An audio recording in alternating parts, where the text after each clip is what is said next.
वर्षापूर्वी तक्रार केली होती. तो जो कर्व आहे तो धोकादायक आहे, इथे एक सिग्नल आहे तो धोकादायक आहे, याची माहिती आमच्या मुलांनी सतत दिली होती. आज जर आम्ही सांगतोय की इथे घटना घडू शकते तर तुम्ही त्याच्यावर उपाययोजना प्रशासनाने करायला हवे. म्हणून मी सकाळपासून म्हणतो की याला जबाबदार प्रशासन आहे आणि प्रशासनामुळेच ही घटना घडलेली आहे. याच लोकांवर कारवाई झाली पाहिजे. सर, मुंबईत स्थानक देखील खचलेलं पाहायला मिळालं. ज्या ठिकाणी हा अपघात घडला त्यापासून काही अंतरावर स्थानक मी तुम्हाला पुन्हा सांगतो की रेल्वेची परिस्थिती खूप वाईट आहे.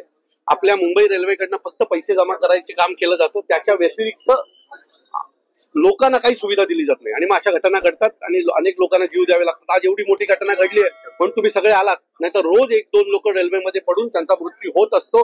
तुम्ही सगळ्यांनी समजून घेतलं पाहिजे की रोज कोणाच्या ना कोणाच्या घरामध्ये अशी घटना घडते, त्यांच्या घरातला माणूस जातो आणि याला जबाबदार रेल्वे आहे. पण लोकांचा नाईलाज आहे, त्यांना रोज कामाला मुंबईला यावं लागतं, नाही तर घर चालणार नाही आणि त्यांच्या त्याच कमजोरीचा फायदा रेल्वे प्रशासन घेते. हे कुठे जाणार, हे रेल्वेला येणारच आहे अशी परिस्थिती आहे. आमच्या ठाणा स्टेशनची कॅपॅसिटी 1 लाख लोकांची नाहीये, पण तिथून 10 लाख लोक प्रवास करतात. म्हणजे 2000 मध्ये जर 2 लाख लोक प्रवास करत असतील तर 2025 मध्ये 10 लाख लोक प्रवास करतात.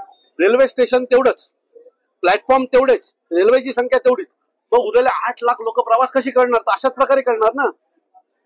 सो जोपर्यंत या सगळ्यांची संख्या वाढली जात नाही तोपर्यंत एक तर तुम्ही तिकीट बंद करा, तुम्ही लोकांना ठरवून प्रवास करून द्या, नाही तर असेच मृत्यू घडत राहणार. सर, आपण देखील गेल्या काही दिवसांपूर्वी ठाणे स्थानकाचा पाहणी दौरा केला होता, त्यावेळेस मी तुम्हाला सांगतो 2 वर्षापूर्वी ते प्लॅटफॉर्मवर 2 वर्षापासून छतच नव्हतं. महिला पावसात तिथे भिजत उभं राहायच्या. आम्ही गेलो, आंदोलन केलं आणि 8 दिवसांनी त्या सगळं प्लॅटफॉर्म नीट करण्यात आलं.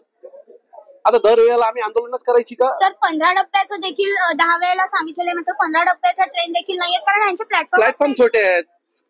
मी तुम्हाला सांगतो, यांनी फक्त पैसे कमवले, यांनी लोकांना सुविधाच दिलेली नाहीये.